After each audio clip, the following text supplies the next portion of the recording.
यूं तो कहावत है कि जाको राखे साइयां मार सके ना कोई। और कई बार आप लोग देखे होंगे कि कुछ अप्रत्याशित घटनाएं घट जाती हैं जिसकी उम्मीद नहीं होती है।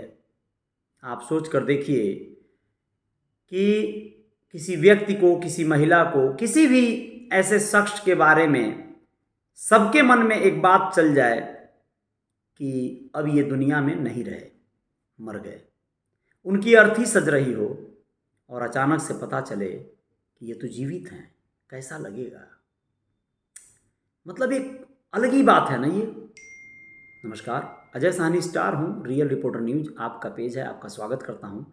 और देवरिया ज़िले में वैसे कारनामे तो कई एक होते रहते हैं, लेकिन एक कारनामा जो विगत दिनों हुआ, सनसनीखेज मामला, उसके बारे में बताना चाहता हूँ।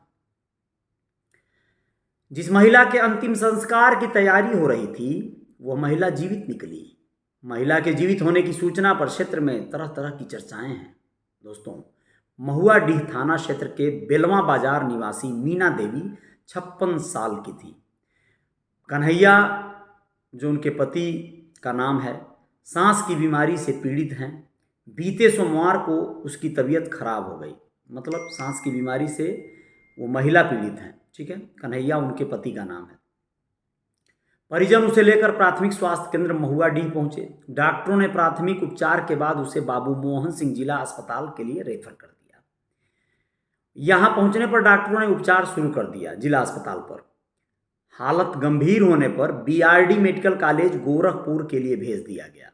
अब देखिए, आमतौर पर ऐसे ही होता है। डॉक्टर जो है, बड़ा अजीब स्थिति है ना, बहुत जल्दी लोग रेफर करने की प्रक्रिया पे काम करने लगते हैं। अब क्या होता है, गोरखपुर मेडिकल कॉलेज में डॉक्टरों ने मीना देवी को आईसीयू में शिफ्ट कर दिया। इलाज के 5वें दिन शुक्रवार को राउंड पर आए डॉक्टरों ने महिला के बेटे से कहा कि इनकी हालत में सुधार नहीं हो रहा है, इन्हें घर ले जाओ और डिस्चार्ज कर दिया। बोला संतोष कर जाओ, अब भूल जाओ, अब ले जाओ घर, सेवा पानी करो, बात खत्म। महिला का पुत्र टिंकू प्राइवेट एम्बुलेंस की मदद से अपनी मां को लेकर घर के लिए चला। तभी उसे एहसास हुआ कि उसकी मां की सांस रुक गई। उसने इसकी सूचना गांव पर परिजनों को दी। इधर मीना की मौत की सूचना पर घर वालों का रो रो कर बुरा हाल हो गया। आसपास के लोग संवेदना जताने के लिए जुट गए। इस दौरान लोगों ने बांस आदि काट कर अर्थी बनाना शुरू कर दिया। तभी एम्बुलेंस दरवाजे पर पहुंची।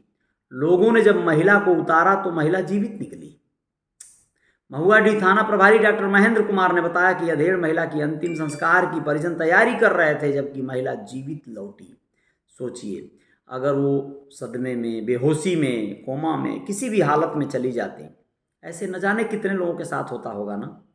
कितने लोगों को उनके अपने ही चाहने वाले उनके कोमा में जाते ही मृत घोषित कर देते होंगे, अपने तरीके से, अपने मन से।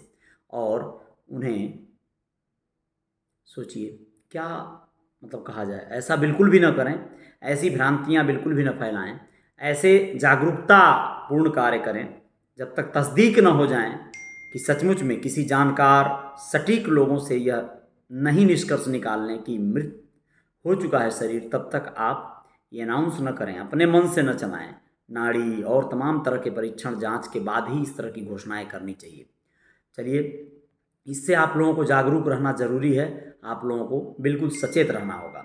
इसके साथ साथ आप लोगों को और एक खबर बता देना ज़रूरी है कि पति से विवाद के बाद गांव के युवक ने शादी का दिया झांसा, दरिंदगी कर चला गया खाड़ी देश। ये मामला कहाँ का है ये भी बता देना ज़रूरी है। साथ साथ देवरिया का ही मामला है। देवरिया में युवती को शादी का झांसा देकर एक व्यक्ति 2 वर्ष से शारीरिक संबंध बनाता रहा। युवती ने जब शादी का दबाव बनाया तो उसे डरा धमकाकर चुप कराता रहा। पीड़िता ने थाने पर न्याय की गुहार लगाई, लेकिन वहां सुनवाई नहीं हुई। युवती ने न्यायालय की शरण ली। न्यायालय के आदेश पर युवक के विरुद्ध मुकदमा दर्ज हो गया। बघौच घाट थाना क्षेत्र का ये मामला है। समुदाय विशेष की युवती, यानी मुस्लिम समुदाय की युवती है। पड़ोसी जिले कुशीनगर में 2 वर्ष पूर्व उसकी जो है शादी हुई थी, ठीक है, देवरिया से कुशीनगर में। उसके पति ने उसे छोड़ दिया था। बाद में युवती का संबंध उसके गांव के ही सजाती युवक से हो गया, यानी एक मुस्लिम समाज का ही लड़का, उससे उसका संबंध हो गया। युवक ने युवती से शादी करने का वादा किया और उससे शारीरिक संबंध बनाने लगा। युवती ने जब शादी की बात कही तब युवक बहला फुसला देता था। युवती जब शादी के लिए दबाव बनाने लगी तो युवक उससे मारपीट पर उतारू हो जाता था। युवती ने युवक द्वारा शादी का झांसा देकर शारीरिक शोषण की शिकायत थाने में दर्ज की। आरोपी युवक पर कोई कार्रवाई नहीं हुई। कोर्ट के आदेश पर दर्ज हुआ मुकदमा। थाना पर पुलिस द्वारा सुनवाई नहीं होने पर पीड़िता ने कोर्ट की शरण लिया, जहां पीड़िता के आवेदन का संज्ञान लेते हुए न्यायालय ने बघौच घाट पुलिस को आरोपी युवक पर मुकदमा दर्ज करने का आदेश दिया और गिरफ्तारी का आदेश दिया। बघौच घाट थानाध्यक्ष मृत्युंजय राय ने बताया कि यह पुराना मामला है जो मेरी जानकारी में नहीं था। कोर्ट के आदेश पर आरोपी युवक फिरोज पुत्र रईस अंसारी निवासी पकहा के खिलाफ आईपीसी की धारा 376, 506 के तहत मुकदमा दर्ज कर लिया गया है। आरोपी युवक अभी खाड़ी देश में नौकरी पर है। सोचिए, भाग गया। गिरफ्तारी या मुकदमा समय से हो जाता तो शायद बच जाता मामला, लेकिन अब वो विदेश में है और उसके ऊपर मुकदमा दर्ज है। अब देखिए, अब वो देश में आता है या वहीं पर अपना टाइम पास करता है। कुल मिला कर ऐसे मामले, ऐसे हालात बहुत से गाँवों में, बहुत से लोगों के यहाँ बन जाता है, खासकर उन युवतियों के साथ जिन्हें उनके पतियों से तलाक या किसी भी तरह का विवाद हो गया है, ससुराल से हो गया है, तो उन लोगों पर बहुत से ऐसे शातिर लोगों की नज़र रहती है। अब उनकी जागरूकता अगर न रहे, वो अगर सचेत न रहें, तो लोग तो उन्हें कच्चा जब आ जाने के लिए घूम रहे हैं, भेड़िए के रूप में घूम रहे हैं। वैसे भेड़िया फिल्म भी लगी हुई है, आप लोग देख सकते हैं। इंटरटेन ही होगा कुल मिला कर, चाहे जो भी हो, इसको देखने के बाद ही इसके बारे में बताया जा सकता है। बहुत बहुत शुक्रिया, बहुत बहुत धन्यवाद। सभी लोग मेरे पेज पे थे, धन्यवाद इसके लिए। मेरे यूट्यूब चैनल पर भी आपका स्वागत है। और कुछ खबरों के साथ आएंगे, जय जयकार तो जारी रहेगी। बहुत बहुत धन्यवाद। आप लोगों को एक खबर और लगे हाथों देवरिया का ही बता देना जरूरी समझ रहा हूँ, आप लोग सुन लीजिए। पुलिस ने गुजरात से बुलाकर किया गिरफ्तार, जेल भेजा। किसको? देवरिया में किशोरी की हत्या करने वाला जो था, एक लाश मिली थी और उस लाश का जो कातिल था उसका प्रेमी निकला। देवरिया में बनकटा थाना क्षेत्र का यह मामला है। सोहनपुर जैतपुरा मार्ग पर 17 नवंबर को एक किशोरी का शव धान के खेत में मिला था। पुलिस ने जब शव की शिनाख्त कराई तो किशोरी की पहचान रिंकी नाम से हुई थी। 17 वर्ष की थी इसकी पुत्री। इसके पिता का नाम था मुन्ना पासवान। सोहनपुर के रहने वाले मुन्ना पासवान की बेटी थी ये। किशोरी की हत्या के मामले में पुलिस ने उसी टोले के राजन, 19 साल का लड़का था, राम वृक्ष को गिरफ्तार किया। राम वृक्ष के बेटे राजन को गिरफ्तार किया था। बनकटा थाना क्षेत्र के सोहनपुर गांव के हरिजन बस्ती निवासी रिंकी देवी 17 वर्षीय थी। रिंकी पुत्री मुन्ना प्रसाद बापू इंटर कॉलेज सोहनपुर में 11वीं की छात्रा थी। 16 नवंबर को सोहनपुर बाजार स्थित राम जानकी मंदिर में शादी के लिए लड़के पक्ष के लोग देखने आए थे। उसे दिखाई रस्म के बाद घर में हंसी खुशी का माहौल था। अचानक से शाम को रिंकी घर से गायब हो गई। अगले दिन जैतपुरा सोहनपुर मार्ग के निकट से थोड़ी दूरी पर एक किशोरी का शव मिला। स्थानीय लोगों ने शोर मचाया तो आसपास के गांव के लोग जुट गए। इसी दौरान किसी ने मुन्ना प्रसाद को भी जानकारी दी। मौके पर पहुंचे मृत किशोरी के परिजनों ने शव की शिनाख्त रिंकी के रूप में की। घटनास्थल पर पहुंची पुलिस ने शव को कब्जे में लिया, पोस्टमार्टम के लिए भेज दिया।